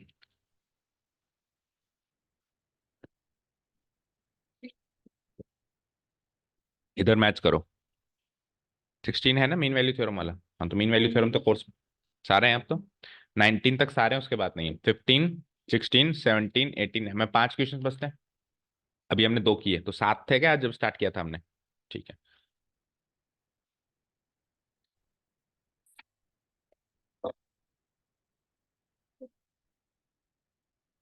टाइम ग्रुप में डालता हूँ। Show that the altitude of a right circular cone of maximum volume that can be inscribed in a sphere of radius r is 4r/3। एक स्फीयर है जिसका रेडियस फिक्स कर दिया इन्होंने r, स्मॉल r। उस स्फीयर के अंदर fit कर रहे हैं साहब हम एक कोन को। उस कोन की जो हाइट होगी वो ये होगी, ऐसा प्रूव करो, और उस कोन का जो वॉल्यूम है वो मैक्सिमम करना। मेन मेन बात पे पढ़ा पढ़ा करो। सबसे पहले तो स्फीयर बना दूं मैं। इसे स्फीयर के अंदर हमें कोन को पहले भी फिट किया, याद है? तो वैसा ही क्वेश्चन है, बस हमने फर्क इतना है कि उस टाइम कौन इसकी स्फीयर की रेडियस कैपिटल आर रखी थी, अभी उसने खुद ने कह रखी है कि स्फीयर की रेडियस स्मॉल आर रखो। तो हमको उल्टा काम करना है, हमको कौन की रेडियस कैपिटल आर रखनी है और स्फीयर की रेडियस स्मॉल आर रखनी है। तो पिछली बार से उल्टा काम है, और पिछली बार का थोड़ा थोड़ा याद है, तो इतनी ज्यादा दिक्कत नहीं आएगी इस क्वेश्चन में, क्योंकि पैटर्न तो वही है। ठीक है। So this will be the cone inscribed in a sphere. So इसकी जो हाइट है अंडरस्टूड है कि वो स्फीयर के सेंटर से पास थ्रू होती हुई जाएगी। तो लेट्स से ये इसका सेंटर हो गया, ठीक है ना? ये पार्ट हो जाएगा इसकी रेडियस किसकी? स्फीयर की। और ये पार्ट हो जाएगा इसकी रेडियस किसकी? कोन की। और ये पार्ट हमको निकालना है, और ऊपर वाला पार्ट भी क्या हो जाएगा? इसकी रेडियस। तो हमको रेडियस किसकी गिवन है? स्फीयर की। कितनी गिवन है? आर। तो ये पार्ट आर और ये पार्ट भी आर। पिछली बार कैपिटल आर था, ये इस बार स्मॉल आर। तो फिर इस बार इसको कैपिटल आर मानूंगा मैं, और ये 90 डिग्री है, तो इस दोनों की मदद से ये पार्ट आ जाएगा मेरा r² minus r²। r² minus r² का ये वाला पार्ट। समझ आया? ओके, स्टार्ट करें अब क्वेश्चन। ये मेन मेन चीजें हो गई इसकी, मैं लिख देता हूँ एक बार। सबसे पहले तो r अपने को रेडियस ऑफ स्फीयर गिवन है ना, इसको ये मार्क कर लो, A B C O mark कर ही रखा है इसको, उसको P है ना। तो radius of sphere that is AO कह दो उसको, या OC कह दो। दोनों क्या है? R। ये तो है गिवन, सामने डाल दूंगा मैं, ये तो है गिवन। और गिवन है तो गिवन क्वांटिटी हमेशा फिक्स्ड होती है, इसका डेरिवेटिव 0 बनेगा। जो हम मानते हैं वो कहती है वेरिएबल। तो हमने कैपिटल आर माना है, तो कैपिटल आर वेरिएबल है इस क्वेश्चन में, और स्मॉल आर फिक्स है। ठीक है। रेडियस ऑफ स्फीयर, स्फीयर के पास वैसे भी रेडियस ही होती है और कुछ होती ही नहीं इसके पास। अब हमने इसकी रेडियस को मान लिया क्या? रेडियस ऑफ कौन को मान लिया हमने? Small R. हाँ, कैपिटल आर रेडियस ऑफ कौन। दैट इज इस फिगर के हिसाब से क्या है वो? इस फिगर के हिसाब से क्या है? पीसी बी कैपिटल आर, ये हमने मान लिया, वो गिवन थी हमने मान लिया। उसकी मदद से in right angle triangle OPC है ना, हम निकाल लेंगे ओपी। ठीक है। Now in triangle OPC, angle OPC क्या है? 90 डिग्री। ज्यादा डिस्क्रिप्शन नहीं देना, पाइथागोरस यूज हो रही है। Using Pythagoras theorem we have OP. OP की वैल्यू क्या हो जाएगी? Small r² minus capital R²। यहाँ तो कोई डाउट नहीं है। ओके, अब हाइट ऑफ कौन भी निकालो, क्योंकि कौन की जितनी भी चीजें होती है हाइट भी होती है उसमें, है ना। और वॉल्यूम निकालोगे तो हाइट भी आएगी उसमें। Now height of cone, height of cone, ठीक है। इसको एक बार मान लेता हूं मैं, लेट हाइट ऑफ कोन, और फिगर के हिसाब से हाइट ऑफ कोन क्या है बताओ, ए पी, ए पी। इसको मैं एक बार मान लेता हूँ कैपिटल एच, इसको मान लेते हैं हम कैपिटल एच, क्योंकि कोन का सब कुछ कैपिटल मान रहे हैं तो इसको भी कैपिटल मान लें। और कैपिटल एच इसको मान लिया, तो अब कैपिटल एच की वैल्यू निकाल लेते हैं, ठीक है ना। सो कैपिटल एच की वैल्यू हो जाएगी, एपी था ना, तो एपी का मतलब एओ प्लस ओपी। एओ तो है स्मॉल आर, लिखा है हमने एओ बराबर स्मॉल आर, और ओपी अभी अभी निकाला मैंने, root of R square minus capital R. तो एच की वैल्यू तो in terms of small and capital R पता चल गया। अब आपको क्या करना है, मैक्सिमम वॉल्यूम करना है, किसका, कोन का। तो कोन का वॉल्यूम निकालो, मैक्सिमाइज करो। Now volume of cone, so tell me cone का वॉल्यूम का फॉर्मूला क्या होता है, कल बोला था मैंने। आज आप बताओगे तभी हम आगे बढ़ेंगे, सोचो।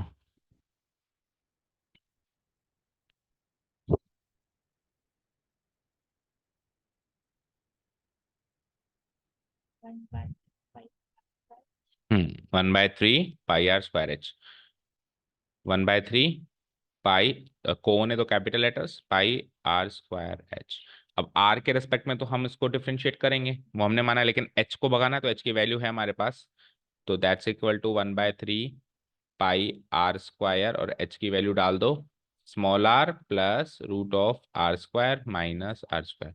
तो थोड़ा सा कंपाइल कर दें, तो क्वांटिटी जो हमारे पास कांस्टेंट है वो तो है पाई/3, और ब्रैकेट में इसको मल्टीप्लाई करो, तो ये तो वेरिएबल है, वो कांस्टेंट है स्मॉल आर, तो आर पहले कांस्टेंट फिर वेरिएबल, और फिर इसको तो वैसे रूट के बाहर है तो ऐसे ही रहेगा, ये तो R square minus R square minus, समझ आया। मैंने कैपिटल आर स्क्वायर को अंदर भेज दिया, ठीक है। So which is to be maximized, आगे मेरा finally volume which is to be maximized, fine. अब उसको मैक्सिमाइज करना है तो उसको फंक्शन मान लेते हैं, नेक्स्ट पेज पे वॉल्यूम को वी ले लेता हूँ, V as a function of capital R, okay. So we have volume function मिल गया मुझे, so he have volume function as given below, V of capital R equal to पाई/3 bracket में small R into capital R square into root of कौन सा R, small minus capital है ना, okay.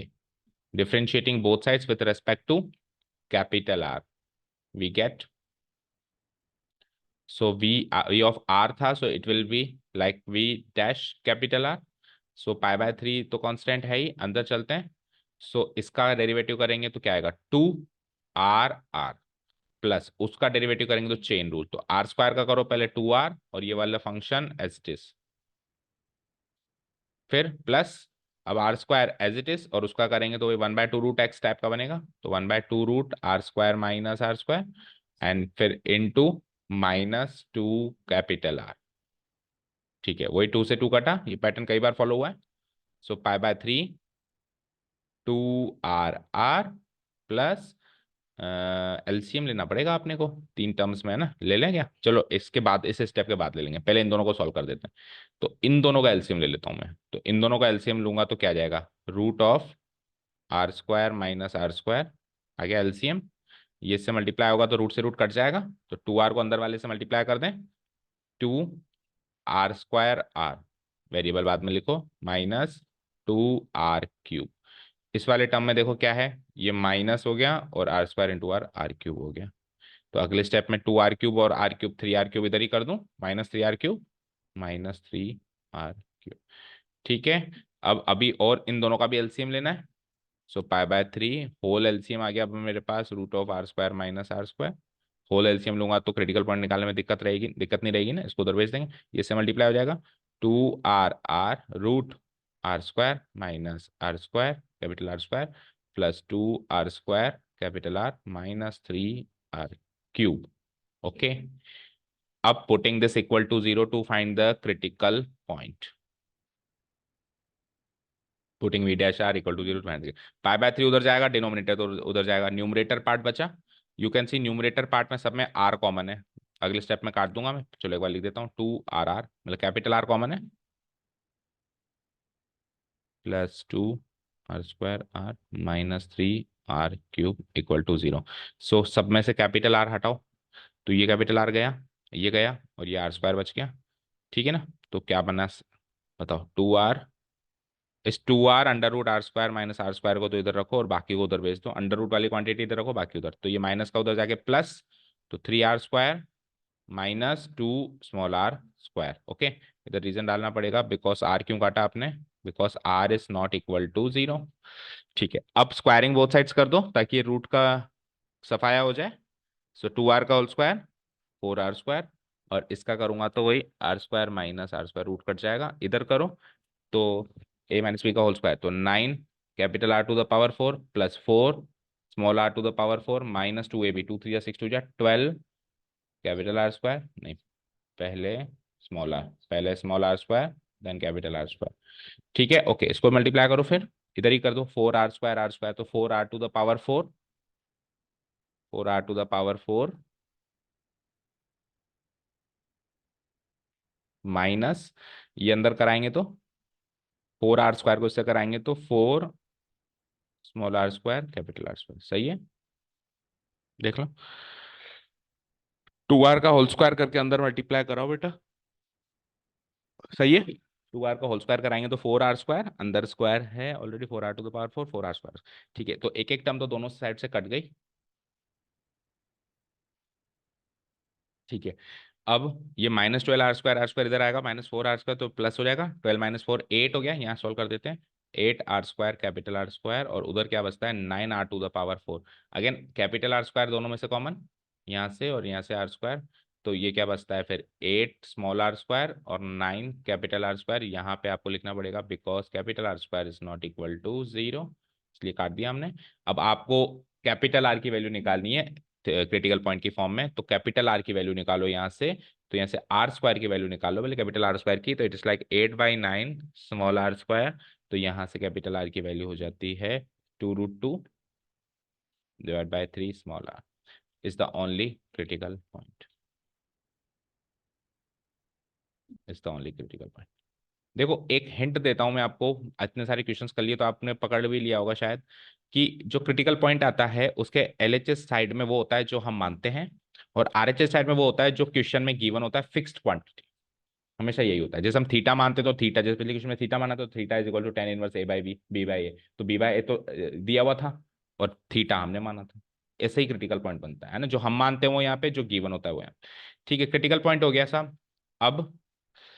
अब वही डबल डेरिवेटिव करना है पहले तो applying second derivative test we have, पहले मैं फर्स्ट डेरिवेटिव टेस्ट में कहाँ तक पहुंचा हूं वो लिख दूं, और उसकी कौन सी वाली वैल्यू लिखनी है वो सोचनी पड़ेगी आपको। तो वी डैश कैपिटल आर, कौन सी वाली वैल्यू सोचें बताओ, यहाँ तक हो चुका था, ये 1 2 3 स्टेप्स हैं। ये वाली ले लें, ये वाली, इसमें इसका अलग हो जाएगा, और यहाँ पे तो फिर क्वोशंट रूल लगेगा, लेकिन यहाँ पे ये वाली लेते हैं तो क्वोशंट रूल ओवरऑल भी लगता है, और फिर यहाँ पे चेन रूल भी, वो प्रोडक्ट रूल भी लगता है, न्यूमरेटर में भी प्रोडक्ट रूल लगता है ना, तो ऊपर वाली ले लूँ मैं। सो बताओ, π/3 मल्टीप्लाइड बाय, अंदर जाइए तो 2 2 R कैपिटल आर, फिर फिर है plus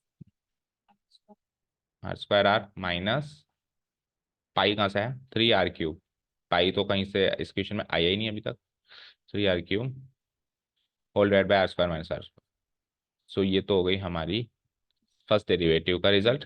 again differentiating both sides with respect to capital R, we get, expression थोड़ा बड़ा बन सकता है, so we get v double dash r is equal to, so π/3 तो बाहर ही रहेगा अभी भी, ब्रैकेट में 2R का क्या हो जाएगा 2R, 2 स्मॉल r, और इधर तो लगेगा जो लगेगा क्या क्वेश्चन रूल, तो नीचे तो हो जाएगा होल स्क्वायर, यानी कि रूट कट जाएगा नीचे तो, और ऊपर जो सॉल्व करना है जो करना है, तो इस वाले पार्ट का करो पहले डेरिवेटिव, तो 2R², r क्या हो जाएगा 2 2 जा 4 r, नहीं क्या कर रहे हो, आर ही तो है वहां पे डायरेक्ट वेरिएबल, तो ये कांस्टेंट क्वांटिटी ये रह जाएगी बस 2R², 2R², ओके, माइनस इसका हो जाएगा 3 3 3 जा 9 कैपिटल आर स्क्वायर, ये तो ऊपर वाले फंक्शन का डेरिवेटिव था, नीचे वाला फंक्शन एज इट इज लिखना है, तो R square minus R square as it is लिख दिया, देन माइनस लगाना है। अब ऊपर वाला फंक्शन एज इट इज लिखना है, 2r² आर माइनस 3r³ और नीचे वाले फंक्शन का भी तो डेरिवेटिव भी करना है, वो क्या होगा 1/2 टाइप में, तो 1/, गलत चीज कर देता हूँ, 1/2 root r² minus r² multiplied by अंदर वाले का -2r, दैट्स इट। सॉल्व करें, सो इट्स लाइक π/3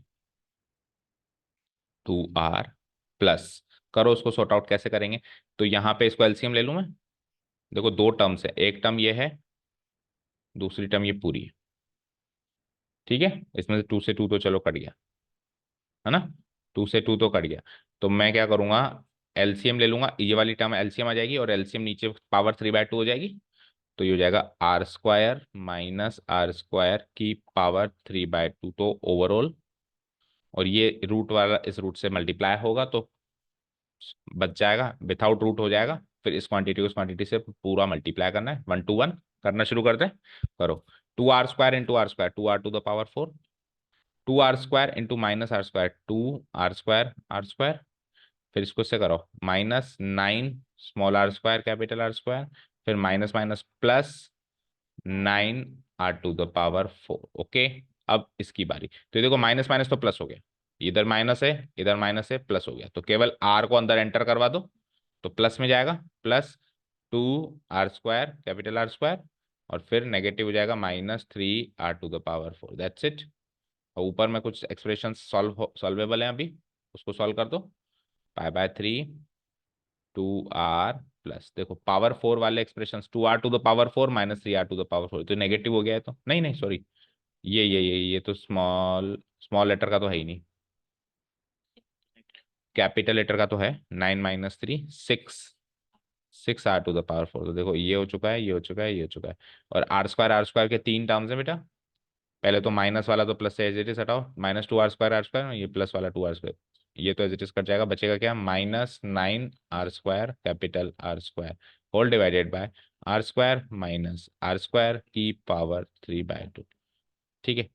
अब देखो, अब दूसरा ऑप्शन है कि एलसीएम वापस लो, उसको उधर पहुंचाओ, लेकिन मेरी बात सुनो, आपको वैल्यू भी तो डालनी है, ये तो केवल v डबल डैश आ रहा है, अब आप क्रिटिकल पॉइंट वैल्यू डालो, तो आप देखो जब एक्सप्रेशन थोड़ा बहुत सोल्व हो जाए ना, आधा अधूरा भी सोल्व हो जाए ना, तो वैल्यू उधर ही डाल दो ना, इसमें ही डाल दो, तो सोल्व के तो वही आएगी 3 जगह, इसमें ही डाल दो, क्या पहले पूरा उसको और सोल्व करो फिर डालो, ठीक है ना, तो इधर ही डाल देता हूं मैं, है ना, ये मेरा v डबल डैश आर का फाइनल स्टेज आ गया, तो एंड v डबल डैश, अब कैपिटल आर की वैल्यू क्या थी at the critical point, 2√2/3 small R, ये वैल्यू डाल देता हूं मैं कैपिटल आर की जगह, जहां जहां है डाल दूं, π/3 बाहर, ये 2r as it is, capital R की जगह डालनी है याद रखना, तो +2r⁴ सेम, कैपिटल आर की जगह डालनी है, स्मॉल आर की जगह नहीं, कैपिटल आर की जगह, +6r⁴, तो इसकी पावर 4 करोगे तो स्क्वायर करती तो क्या आता है 8/9, 8/9 का होल स्क्वायर करेंगे तो 64/9 का 81, और r की पावर 4, ओके, -9r² और r² करो तो r² किया था अभी अपन ने 8/9 r², done, whole divided by, नहीं होल डिवाइडेड बाय यहाँ से शुरू हो रहा है, ये 2r तो अलग ही है, यहाँ से शुरू हो रहा है, r² माइनस r², तो r² माइनस कैपिटल r² की वैल्यू अभी अभी निकाली मैंने 8/9 r², ओके, इसकी पावर क्या हो जाएगी 3/, डन, इसको सॉल्व करें हम, चलो नेक्स्ट पेज पे आओ थोड़ा सा, π/3 अंदर तो 2r है ही,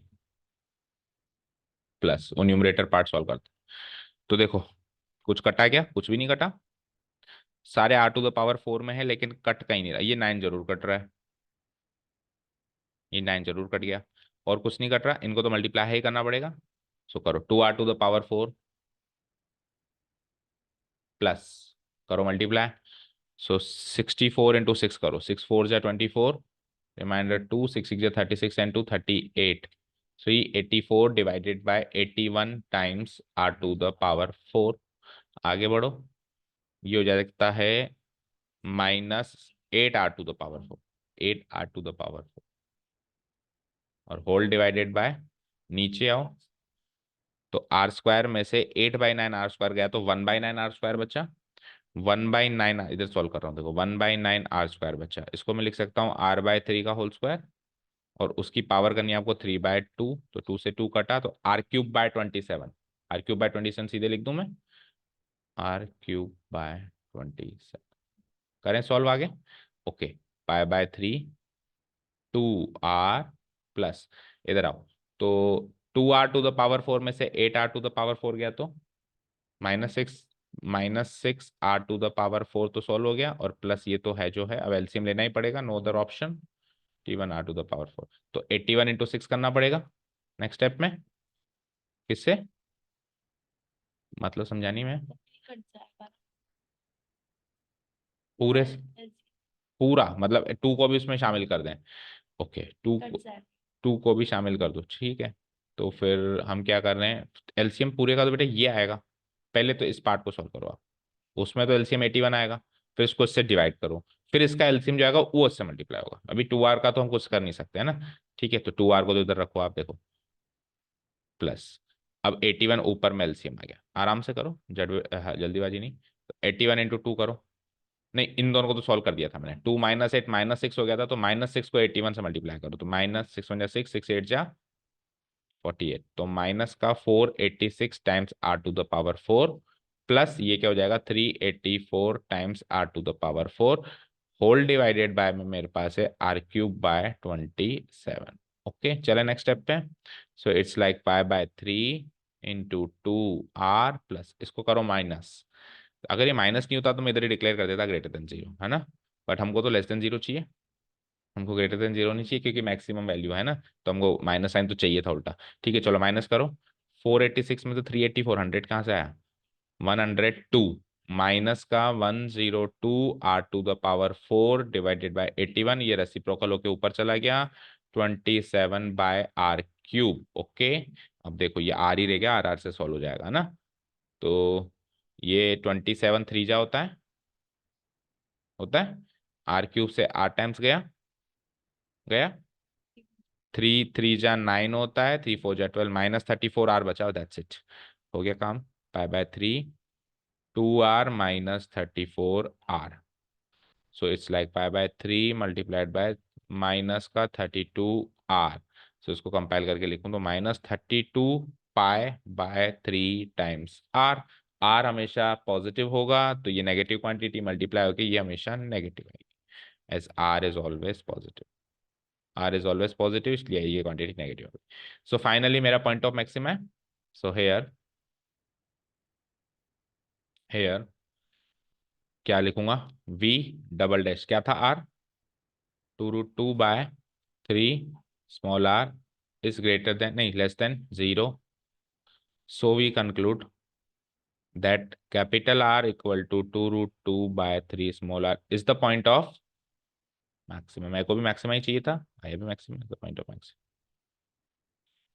तो अब आपको क्या चाहिए, आपको आगे सुनो, क्वेश्चन क्या है, मैक्सिमम वॉल्यूम नहीं निकालनी है आपको, अब आपको प्रूव करना है कि इस कोन की अल्टीट्यूड यानी हाइट 4r/3 होगी, 4r/3 होगी, है ना, तो अब हाइट निकालना शुरू करो और वो 4r/3 आनी चाहिए।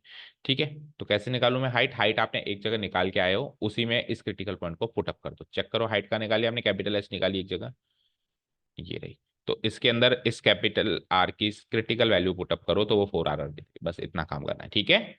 सो at the critical point height equal to, so या नाउ अल्टीट्यूड, अल्टीट्यूड वर्ड लिखो, हाइट मत लिखो क्योंकि उसने भी अल्टीट्यूड वर्ड यूज किया है, altitude of cone that is capital H, हम लिखकर छोड़कर आए थे क्या, उसको इक्वेशन भी मार्क करनी पड़ेगी जहां पे भी छोड़ के आए थे, इक्वेशन 1, और उसको कहाँ पुटअप किया, एक तो आपने यहाँ भी पुटअप किया था, देखो कहाँ पुटअप किया था, यहाँ पुटअप किया था एच की वैल्यू, तो यहाँ पे भी डालना फ्रॉम इक्वेशन 1, और फ्रॉम इक्वेशन 1 अब वापस डालना, तो क्या डालना है, r+r² -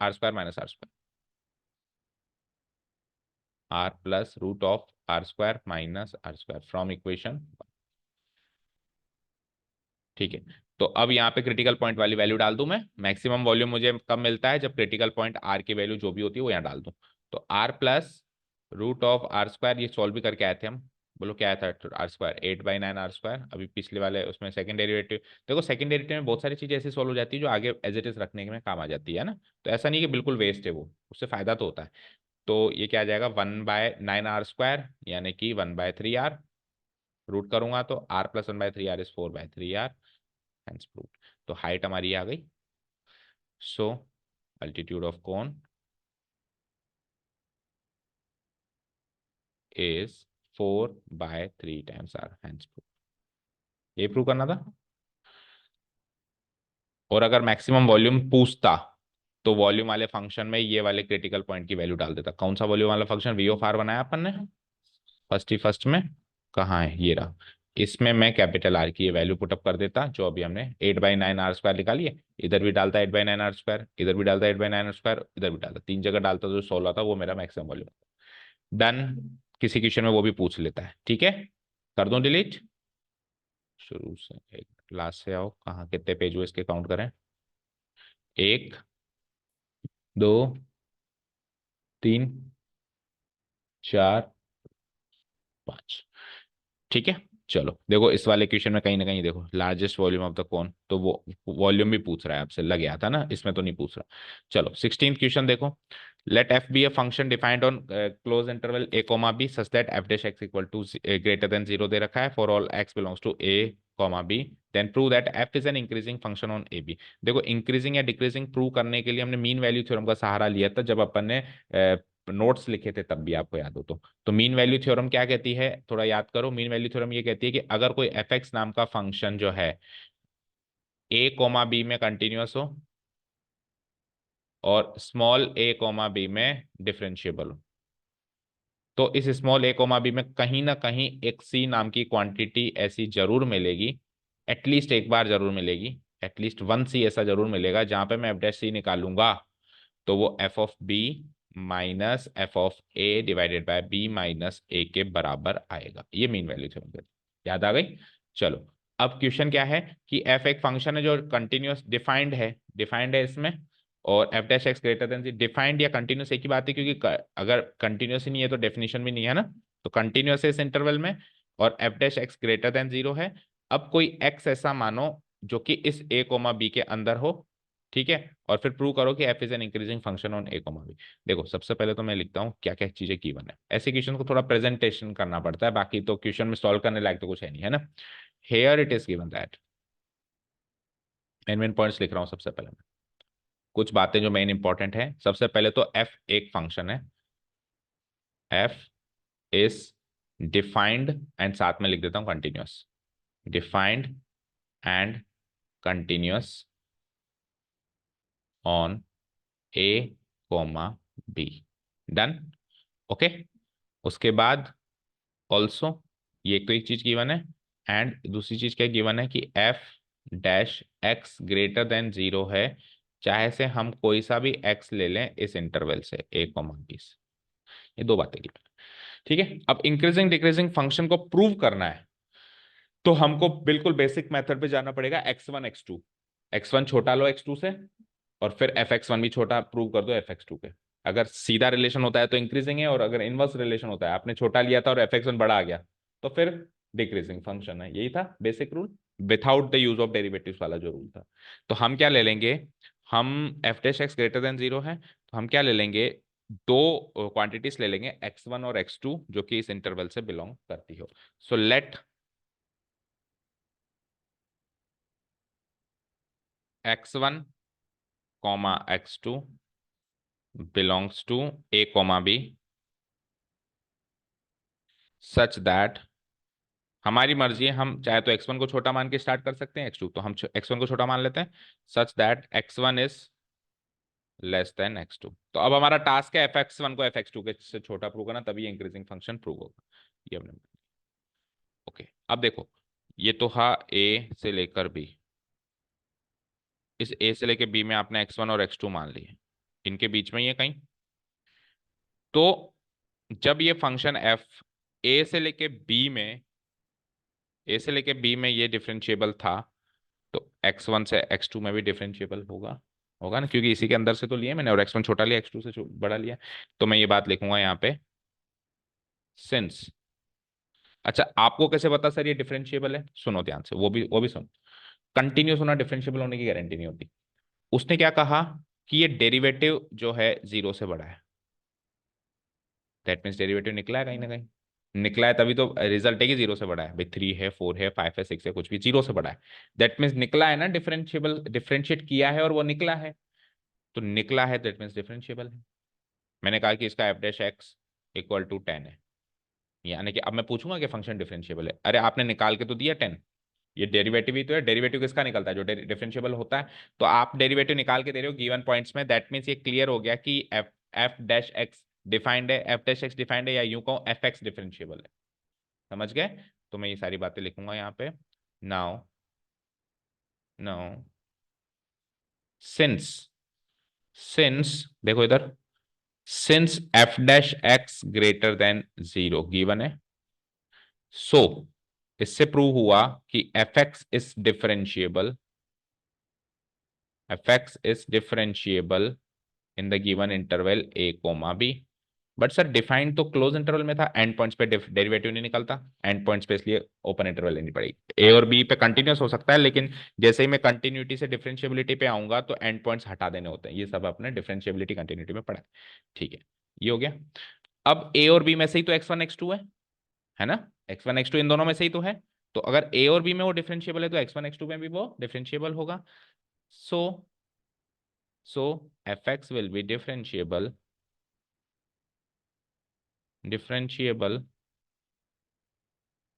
इन x1 comma x2, x1 comma x2 में भी वो डिफरेंशिएबल होगा। तो अब बाय मीन वैल्यू थ्योरम हम क्या कहेंगे कि अगर एफ एक्स इसमें x1 और x2 में डिफरेंशिएबल है, तो एटलीस्ट एक ऐसा कोई पॉइंट होगा जरूर इसमें बीच में, जो कि जिस पे डेरिवेटिव निकालें तो f x two minus f x one divided by x two minus x one के बराबर आ जाए। तो by using mean value theorem we have, now by using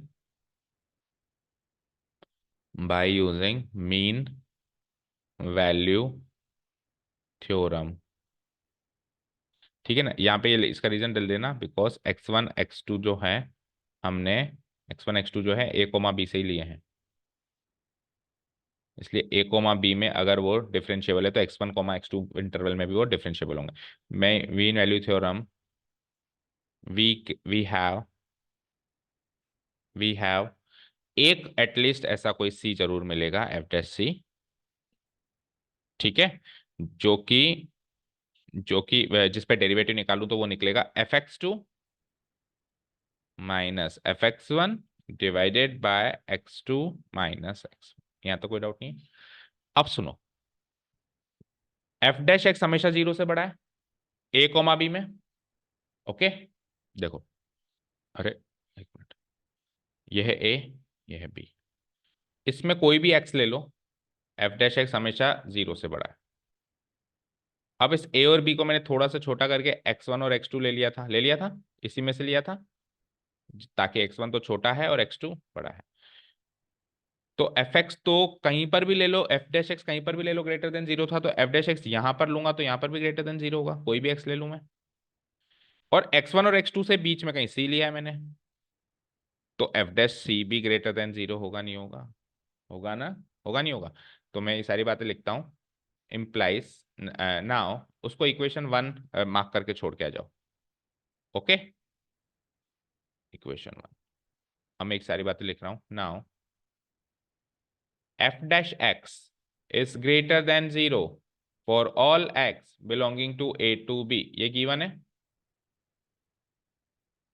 ये गिवन है। So implies F dash x greater than zero होगा for all X belonging to X one comma x two, क्योंकि X one comma x two तो उसी की छोटी interval है, because वही रीजन डाल दो, because x one comma x two जो है हमने कहाँ से लिए हैं, मतलब x one comma x two वाला जो इंटरवल है वो इसका सबसेट है, ए टू बी वाले का वो छोटा ही तो सेट है, तो बड़े में अगर वो ग्रेटर देन जीरो, छोटे में भी होगा। अब एक्स वन एक्स टू से मैंने सी और ले लिया, that means f dash c भी ग्रेटर देन जीरो होगा। रीजन, क्योंकि सी हमने कहां से लिया है, x one comma x two से लिया है। डन। तो f dash c greater than zero आया, तो एफ डैश सी की value greater than zero equation one में पुटअप करो और आपका काम हो जाएगा। So now putting f dash c greater than 0 in equation 1, we get. So equation 1 एक बार मैं लिख देता हूँ, और मैं इक्वेशन 1 को घुमा के लिखता हूँ। एलएचएस पार्ट इधर लिख देता हूँ, आरएचएस पार्ट इधर लिख देता हूँ। क्या थी equation 1? This equal to this. तो मैं इसको इधर लिख दूँ, तो fx2 minus fx1 divided by x2 minus x1 equal to क्या था? F dash c. Equal to क्या था? F dash c. अब सुनना ध्यान से जो मैं कह रहा हूँ। इक्वालिटी में इनइक्वालिटी घुसाना थोड़ा मुश्किल होता है। ये इक्वालिटी है और वैल्यू इनइक्वालिटी में, इसकी वैल्यू भाई साहब इसके बराबर है, इसकी वैल्यू 0 से बड़ी है, कह रहा है ना वो, और दोनों की वैल्यू बराबर है, तो फिर इसकी वैल्यू भी 0 से बड़ी होगी। ठीक है, मान लो ये ए है और ये बी है, दोनों बराबर हैं, तो जो ये होगा वो ये होगा, तो इसकी वैल्यू तो 0 से बड़ी है कह रहा है, तो इस भाई साहब ए की वैल्यू भी 0 से बड़ी होगी। सो मैं क्या कर दूंगा, जैसे इसमें पुटअप करूंगा, तो मेरे को इस एलएचएस पार्ट की वैल्यू 0 से बड़ी मिल जाएगी fx2 minus fx1 divided by x2 minus x1 की वैल्यू 0 से बड़ी मिल जाएगी। इनइक्वालिटी को सोल्व करो, उसको उधर लेके जाओ, सो उधर जाके 0 बन जाएगा, तो fx2 माइनस fx1 की वैल्यू 0 से बड़ी हो जाएगी। इसको उधर लेके जाओ, तो ये हो जाएगा fx2 की माइनस नहीं प्लस हो जाएगा ना उधर जाके, ग्रेटर देन fx1। और इसको इनइक्वालिटी को थोड़ा सा चेंज करके लिख दूं, उल्टा करके लिख दूं मैं, तो fx1 को अगर मैं इधर लिख दूं, तो ये इनइक्वालिटी चेंज हो जाएगी, ग्रेटर देन की जगह लेस देन fx2 हो जाएगा। स्टार्ट कहां से किया था आपने? नाउ वी अज्यूम्ड, हमने अज्यूम क्या किया था? अज्यूम हमने किया था कि x1 less than x2, yes और no, and result is, and we found, हमको मिला क्या? एंड वी गेट fx1, उनको क्या मिला? fx1 great less than fx2। तो ये किसका साइन है, इंक्रीजिंग या डिक्रीजिंग? इंक्रीजिंग। सारे कॉन्सेप्ट बोल रहे हो, साइन सेम है तो इंक्रीजिंग ही तो होगा, साइन उल्टा होता है तो डिक्रीजिंग। आपने छोटा मान के छोटा प्रूव कर दिया तो इंक्रीजिंग, बड़ा मान के बड़ा प्रूव कर दिया तो भी इंक्रीजिंग, लेकिन छोटा मान के बड़ा प्रूव कर दिया तो डिक्रीजिंग, या फिर बड़ा मान के छोटा प्रूव कर दिया तो डिक्रीजिंग। सृष्टि बिल्कुल पढ़ाई नहीं कर रहे क्या अभी मैथ्स की? क्यों? Why so? What's the reason disturbance? Okay, X को खत्म करो एक बार। We assume x1 less than x2, we get x1, so fx is an increasing function, fx is an increasing function, hence proved, hence proved, done. ये prove करना था कि हमको fx is an increasing function, increasing function in common, ठीक है। तो ये तो गया hence proved। थोड़ा कॉन्सेप्चुअल क्वेश्चन है, आ जाता है कई बार 1 या 2 नंबर का, एक बार हम अपने हाथ से करेंगे तो हो जाएगा, इतना मुश्किल नहीं है। ठीक है, इसको मैं डिलीट कर देता हूँ। और अब कितने क्वेश्चंस बचते हैं हमारे पास? 2 MCQs नहीं, एक ही MCQ और 3 क्वेश्चन बचते हैं। 17 18 19 तक ही तो बोल के गई हो, है ना? 17 18 19, तो 2 और ये 3 तो हम इस इवनिंग वाली क्लास में, ये तो वैसे भी काफी इजी रहेगा, कर ही लेंगे, है ना? ये दो ही एक तरीके से 2 मैक्सिमम मिनिमम बचे हैं हमारे, जो हम इवनिंग वाली क्लास में करेंगे। इसको भी मैं बंद कर रहा हूँ। Thank you so much for listening to us, have a nice day, keep learning and bye.